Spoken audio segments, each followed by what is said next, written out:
Good afternoon, ex-Winterview back with a brief dialogue for his dear friend Annastacey. This dialogue is on the opposites, the world of duality. In the world of duality, we require two things. First is a person, that is me, and then everything else, the world, the objects of the world. And then we have a duality. If there was only one thing, me, and nothing else, it would be a monopoly. Just kidding. Alright, so it would just be oneness or unity. So, duality, how does it work? Some of the mechanics of duality, very interesting, I think. Let's take a look at light, always a good example. You might observe the sun hitting an object, like a rock. And behind the rock, there's a shadow. Rather than the shadow representing an absence of light, the mind does something very curious. It objectifies it. It makes it a shadow. That shadow now seems to have existence. There exists the shadows. But all there is the light. Electricity is another good example. When there is electricity moving through a circuit, you could say the circuit is on. Nothing wrong with that, just a label. Then you might have a switch in the middle of the circuit, and the switch breaks the circuit, so the electricity cannot flow around the circuit. When the switch is thrown, it is now off. That's a label to describe the absence of electricity. But is there an absence? No, you cannot have the presence of an absence. Or can you? So what we're really saying, that everything is relative to the presence of electricity. Off is a convenience. There is no off. So light, there's only light. There's no shadow. There just isn't anything there. Electricity, there's only electricity, but there's no offness. Wet, there's another good one. Water, there's the wetness. But does that mean that when there's no water, you now have dryness? It gets interesting now, doesn't it? Because dryness seems like a thing. Of course there's a thing called dryness. I'm driving on a dry road right now. It's dry. It's absence of water. But that was only made in reference to the absence of water, that judgment. So what is there? Am I driving on a road absent of water, or am I driving on a road of the that demonstrates the presence of dryness? I don't know. It's a good question. Let's take a look at heat, another good one. The presence of heat, like the sun is a good source of heat, one we all love, and we hope stays around for a while.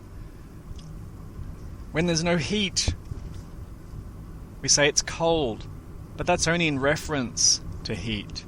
There is no cold, there's only grades of heat, gradations of heat. We're talking about heat, we're talking about the presence or absence of heat, and it's called cold. But is there a cold? Well, we say there is, and we experience it. We experience shadow. We experience the electricity being off. Experience the absence of heat. Call it cold. It's curiosity to me. And what about the person, the conceptual self? Well, I seem to be present. I feel like I'm present. I can see a hand driving the steering wheel. Therefore, here it comes. There must be a self behind the scenes, out of sight, doing that. Or is there? I don't know. I'm just presuming there is. It seems like a good idea, that there must be someone driving.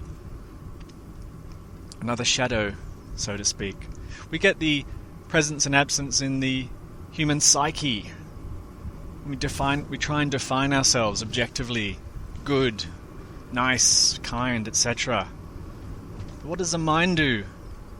straight away conceptualizes an opposite. If I define myself as good, I'm equally defining myself as not bad. So what do I have to do to maintain good? I have to seek out what I think is good, and I have to attack and destroy what I think is bad to reinforce the good. That's what the mind does. It works in these dualities, creates shadows, perhaps where none exist. Creates and labels shadows, and fights them, fights the dragons that the shadows seem to be. I look for a shady spot on the beach sometimes. What am I looking for? An absence of light, an absence of heat. But am I looking for it? No. The no thing that I am, seeking an absence of heat and light in the appearance. Crazy. Duality is fun. Doesn't make any sense to me. Just throwing ideas around here. Spitballing. Having sips of coffee. This is great. Driving on an easy road.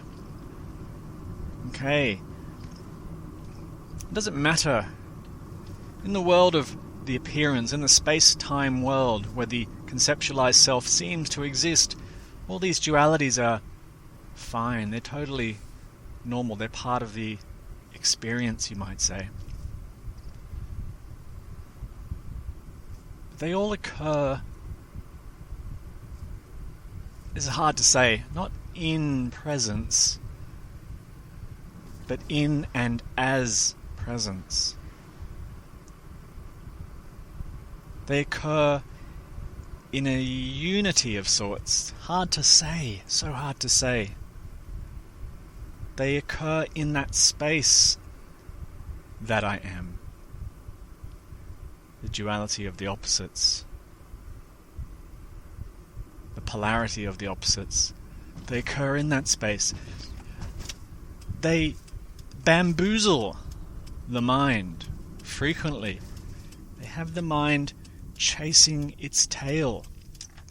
And the reason I mention them is because we get very easily lost in that world of duality, of shadows, which is even worse. The mind focusing on things that have no existence except as concept, and looking for answers in the duality, as if the duality itself will explain the non-duality of existence.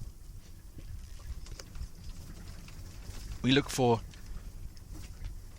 shadow. We look for offness. We look for cold. We look for the self. Try and mentally manipulate and grasp these things, forgetting that they're conceptually opposites. Conceptual shadows and whatnot. Ghosts, if you prefer that term.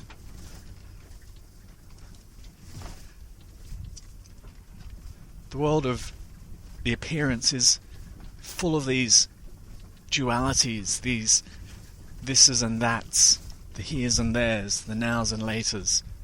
That's how it appears. There's no truth in that world. It's an appearance. You can get very clever, very sophisticated in that world, debating, finessing, refining, reifying, measuring in that world. Get very sophisticated. But it all occurs in that infinite presence of awareness that I am. And this is the crazy bit, that presence that I am has no opposite. It has no duality. The mind reports that it comes and goes. It says, for example, I fall asleep at night and I'm not present. But actually, when one falls asleep, when they're dreaming, they seem to be there, so they're still there, and then suddenly they're awake again. There's no experience of the absence of self, or existence if you prefer that term. Let's use existence. There's no absence of existence. There's only life. There's only life. Isn't that wonderful? All there is life without an opposite. We say people die, we use the word death. But that's an appearance in the duality. Death is for the body, death is for the apparent individual, but death is not for that which I am, that life. That life is eternal. Eternal can't even be imagined. You can't even imagine eternity. It's like imagining infinity. How do you imagine that? How do you conceptualize that? So look at your experience right now. Stuff is going on in the world, dualities, concepts, reifications, objects, science, all sorts of stuff is going on. But the existence that you are does not have an opposite. It's the only thing that has no opposite. The opposite of existence is conceptualized as non-existence. But there's no experience of that. No one has ever experienced non-existence.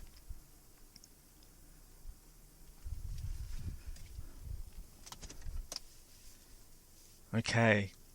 Can't talk about this. Sends me into the sort of Satori pretty fast. Hard to drive. Got to pull out of it before I fully trance out for the rest of the afternoon into that bliss of being, which is really annoying because you can't do much. This has been Winterview with a super duper brief dialogue for his dear friend Annastacey. Comments welcome.